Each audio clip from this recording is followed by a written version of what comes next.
Today pag-uusapan ulit natin itong Pi Network. And as per checking nga dito sa kanyang price action, nagkaroon siya dito ng pagbagsak ng presyo 24 hours from 99 down to 84 guys. No? So binigyan natin ito ng scenario noong mga nakaraang video natin and discuss natin yung price action dito as well as itong pagtaas ng presyo ni BTC. We mentioned the potential retest and almost hit, pero we highlight kasi itong bullish divergence guys. No? So diniscuss natin yan something like yesterday, and yung ating crypto gift hunting dito still available pa rin yung 10 USDT guys. Ayan. So ang mananalo dito ay 5 no.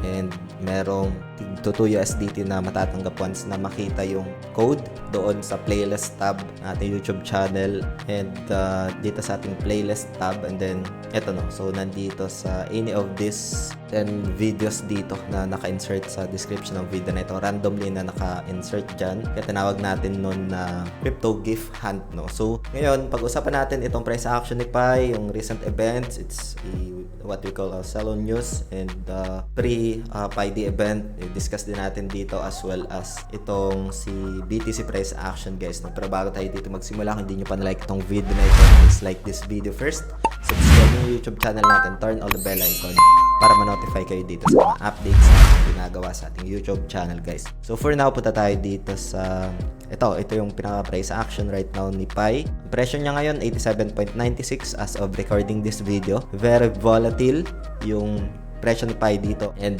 in PHP yan guys no. In USDT naman, let's check. Babalikan natin yan si BTC, pero let's check itong price action ni Pi. We mentioned yung potential breakdown dito guys no. If you observe yung discussion natin yesterday, and noong isang araw pa we mentioned yung potential sell-on event no. So this is actually happened sa price action before nagkaroon ng Pi day events no. This is pre-rally ng Pi day events, tapos ang nangyari nagkaroon ng Pi day, but then again it's different celebration yon. Ito ay kapangalan lang naman na coin itong si Pi, but we can see some reactions no pre-event or bago magkaroon man ng Pi day no. So we can see a rally dito. I think this is almost from its lows 46% no. And right now, we can see a retracement. Tanggalin muna siguro natin yung mga nilagay natin dito. Like for example, this one. We have two scenarios naman dito. I've been neutral sa pagbigay ng ideas and perspective dito guys. No? And then again, itong video natin today is just for ideas lang, for reference.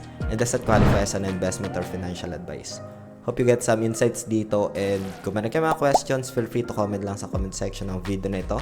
And I'm just sharing my experience lang dito no. Ngayon, ang nangyari dito guys ay breakdown sa baba no. Ito yung mention natin na if ever na mabutas itong support zone na ito, high probability na pwede siyang bumagsak no. Kung sakali man na nasa taas, and on my end I'll be careful din dito if ever man na umakyat itong price action, it's better to adjust if ever man na meron ako ditong entry, yung pinaka SL guys no.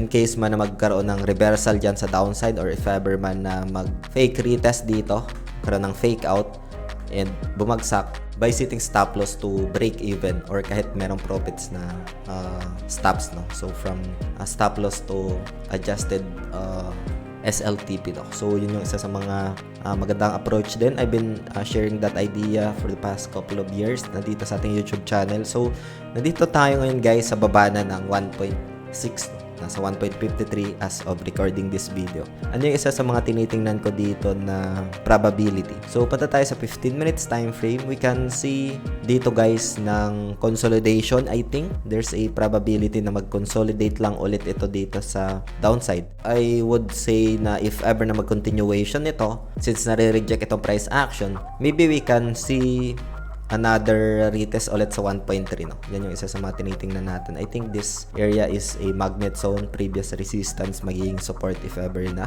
bumagsak pa yung price action.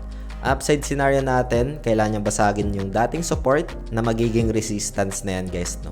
As per role reversal scenario na previous support ay nagiging resistance no. So yan yung kailangan niyang basagin para umakyat ulit yung presyo nitong si Pi. So right now, we're looking for a consolidation lang dito, or potentially if BWAP play As long as na below VWAP itong kulay dilaw na linya na ito, kapalan ko lang ng konti. Ayan. As long as below VWAP kasi sa 15 minutes time frame, there's a probability na baka bumagsak lang ulit yung price action, no? Downtrend pa rin.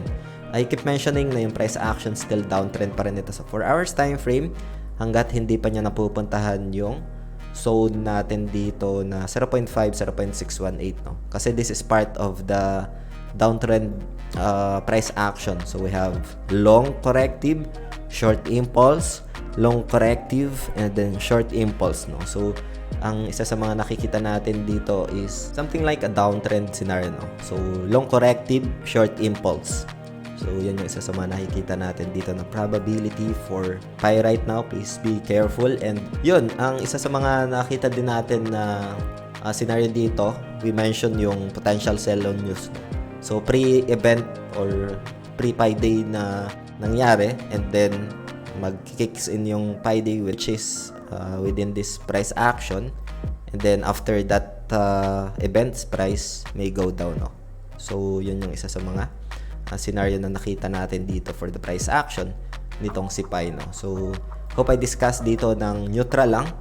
I discuss ang potential upside, kailangan niyang basagin yung previous support, and downside naman is potentially once na magkaroon siya dito ng break maybe 1.45, we can see another retest dun sa previous resistance sa mini chart around 1.4, guys. Now, again, mini chart is different. So like 1 hour time frame, and we can see some oversold din dito kaya umangat din ito. And sa mini chart is nakikita natin dito is potential consolidation or accumulation dito, guys, no? So yun yung isa sa mga titingnan natin dito sa price action nitong si PAI. Let's take a look dito yung price action naman ni BTC. For BTC, we mentioned na yung bullish divergence, no? Like the price action is going down pero oscillators is going up. But we need to consider pa rin, guys, yung price action as long as na below ito ng diagonal resistance trend line natin. Ayan. So if ever na ma-reject ulit yung price action, maybe around 86k territory, just like what happened dito sa previous price action dito, there's a probability pa rin na pwedeng mauntog and bumagsak ulit dito sa area na to, guys. Now we can see a vital support right now sa early time frame, 4 hours time frame sa 76,800, guys, within this zone. I think this is magnet zone din ata. And as per checking, na fill out na yung CMA gap within this area, guys, no? So nag 100% na. Last time we discussed yung 90%. So as per checking, na fill out na yung pinaka CME gap dito sa area na ito. So yun yung isa sa mga diniscuss natin. Bullish divergence, kaya din ito umangat kasi we can see a momentum dito sa oscillators. So yun, hope you got some insights dito sa ating update today. And kung meron kayo mga questions, feel free to comment lang sa comment section ng video na ito. Crypto gift hunting na dito, guys, pwede nyo puntahan. Hanapin nyo lang doon sa videos dito sa ating YouTube channel, playlist tab, and then dito sa video series na ito, guys. So yun, guys, maraming salamat ulit sa panunood, and ingat tayong lahat. Peace out. Bye for now.